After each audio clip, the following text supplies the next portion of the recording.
Professor Fukuyama, Professor Sandberg, thank you very much for taking this taking your time to do this short conversation with me on the subject of human enhancement. When I got home yesterday from this conference on our post-human condition, I decided to make a new pill, a new cognitive enhancer. And actually, I made one for each of you because I was in a good mood. I call it IQ Plus. And it will enhance your core intellectual abilities with at least 20%. And it will reduce your exposure to common human emotions like anger, jealousy, and hatred. And it will probably even expand your lifetime with around 50 years. My question is, of course, will you take this pill, Mr. Sandberg? I think it sounds like a good choice, but I of course want to know a bit more about side effects and similar things. But I think if the side effects are small enough, then I will be very happy to take it. What's a small side effect? Let's suppose, for example, it increased my sensitivity to pain. Well, I could take some other medication for that. That might impair my life a little bit, but it would definitely be worth it.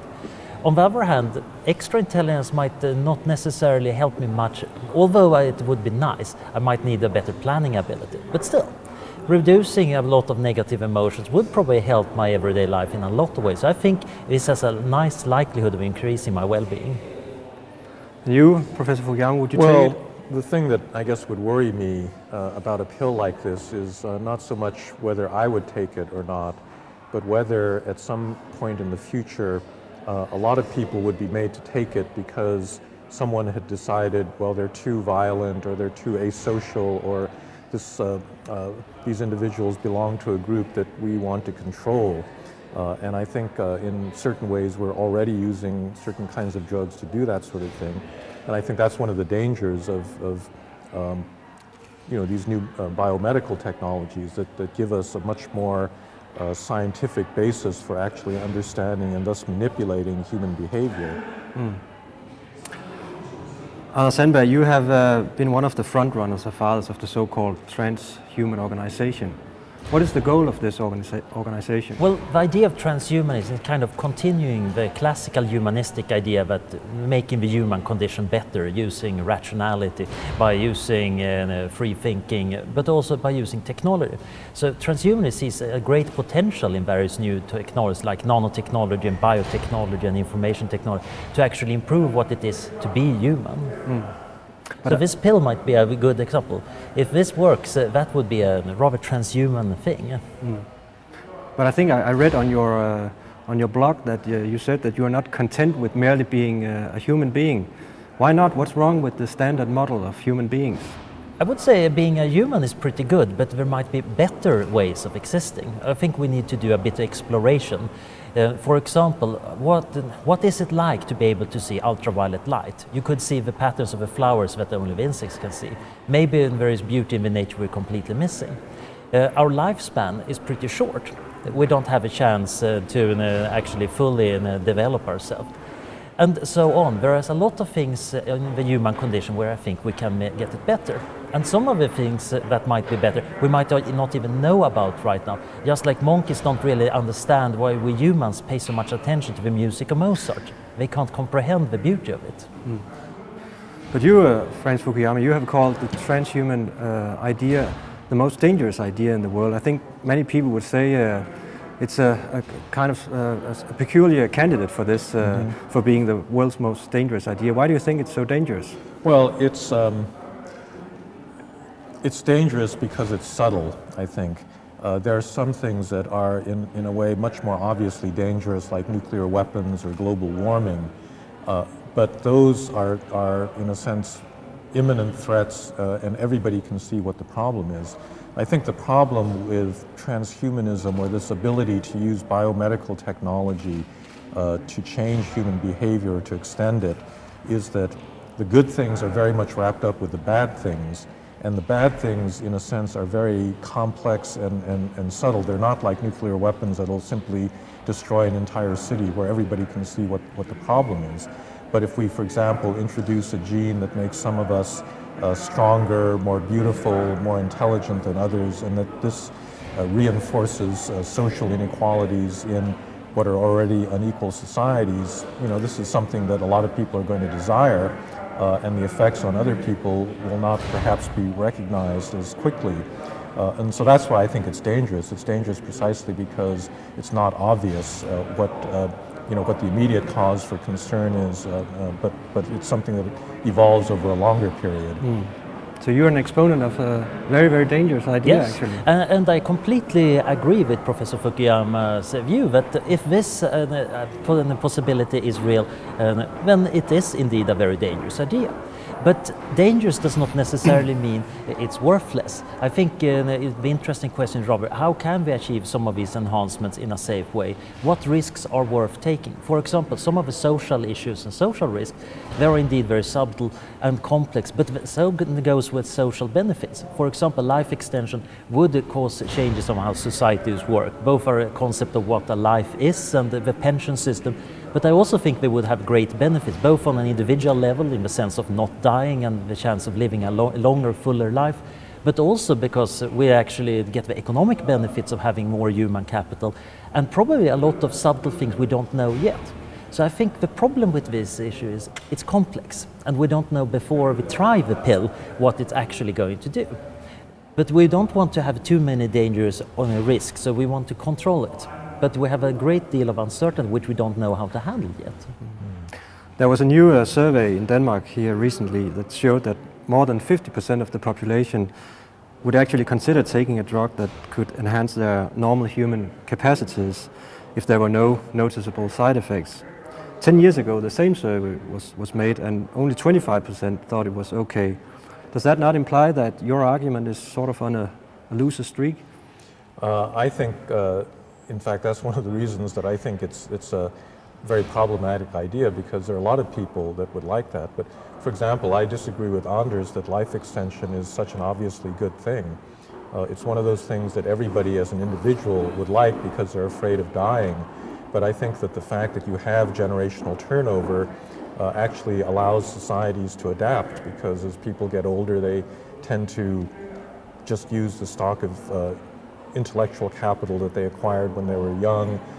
They don't change their views very dramatically, and a lot of societies basically can't get rid of dysfunctional institutions until literally a whole generation has died off. I mean, that's why only people over the age of 75 or 80 vote communist in the former Soviet Union right now. And so I do think that there are, even in apparently good things, very complex effects that may only come out at a social level. So all your people in your poll will say, yes, of course, I want to live to be 200, but they may not realize the kind of society that they're bargaining for if all of them get to do that. In your keynote speak yesterday, you said that the development and the pressure to use cognitive enhancers and genetic engineering will probably come from Asia and not from the Western Christian societies. Why is that so? Well, I think that Asian ethical systems are different in the sense that they don't put the same emphasis on a sharp distinction between human and non-human, where, in the Christian tradition, human beings are created in God's image, they have moral choice, and therefore they have a special kind of moral protection. That's the basis for people that are opposed to abortion, but it's also one of the reasons that we don't permit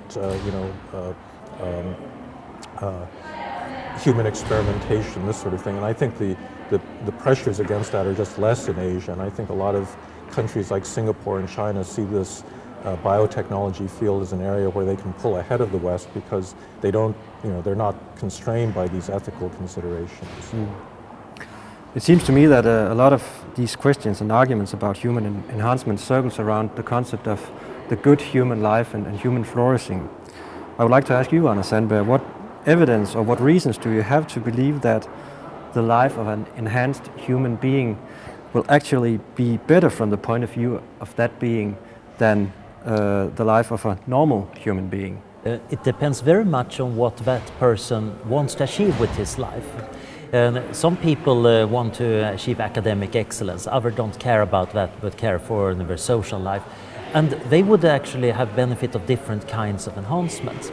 So I think it's going to be very individual. But that is why we have needed the freedom to actually find the right enhancement that works for us, or indeed the freedom to resist when our boss tells us that we ought to be taking a particular pill. I believe that it's very important to have a morphological and cognitive freedom, because that is the only way we can kind of safeguard the ability to flourish as a human being. So I believe in a rather liberal view of human well-being. It's very individual, and that's why we need a pluralistic society that can allow that. Well, but I think that's in a way the danger is that even when you're not being coerced by the government, there will be competitive and social pressures that everybody is giving their child an advantage in getting into school or getting ahead in life by taking this particular enhancement. And even if you personally decide that you don't like this idea, you're going to feel a lot of pressure to do it. So the only source of coercion is not simply the state, but it's social pressure as well. But this is also something we're experiencing not just in regards to enhancers, but in regards to various technologies and lifestyles. No, that's true. Not wearing a cell phone these days marks you as a very strange person. That's true. That's true. It depends, I guess, in the power of these technologies, because if they're as useful as cell phones, then these pressures really will exist. And of course, sometimes technologies are so useful they even become mandatory, like the technology called schooling, which we think is so great that it needs to be paid by taxpayer expense, and we force kids into it. Now I know none of you are prophets, but do you think there will be posthumans at some time, or what to you is probably more a question to you? Will there be posthumans, and what will a posthuman life be like? I think there is a decent chance that we're going to be posthumans in, well, not exactly close future, but in the future. I think there are ways of solving quite a lot of the biological problems with the human body, or even that it might be possible to transfer the contents of our mind to computers. And of course, being able to copy the mind to some completely different substrate, that would definitely mean that that person or that being is post-human in a very literal sense. That does not necessarily imply that the post-human is going to be experiencing something fundamentally different. Just a copied brain might be just like the original person, but I think we have quite great opportunity for expanding both in terms of processing speed, memory, sensory fidelity, or the ability to indeed live for an indefinitely long lifespan. The problem is the possibilities seem to be so large right now that we cannot make very many guesses. But I think among these possible ways of living, there are some extremely worthwhile, perhaps as good as it is to be a human listening to Mozart compared to being a monkey struggling for food in the jungle. Do you think that we will have an effective regulation on this area? I think there's precedence for regulation, because we already regulate human subjects research, we regulate pharmaceuticals, we regulate medical devices. And so I think it's just a matter of updating our regulatory system to take account of a different class of interventions, but also to incorporate not just safety and efficacy considerations, but also some of these ethical concerns. And that involves, I think, a kind of democratic inclusion of different points of view, not just of the people that produce the technology and that develop it, but of the broader society.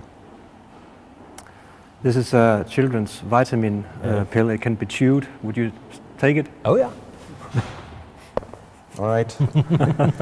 This shows how much trust we have in you. Okay. And of course, children's vitamin pills actually are enhancing. In many developing countries, even a simple as iodine in the salt actually does have an IQ enhancing effect. And across these societies, there is widespread iodine deficiency. So if you give them iodine in the salt, you're enhancing the society. That might be a test case to seeing what happens if you go mildly post-human. Yeah. Okay. Thank you, Mark, for taking the time. Thank you.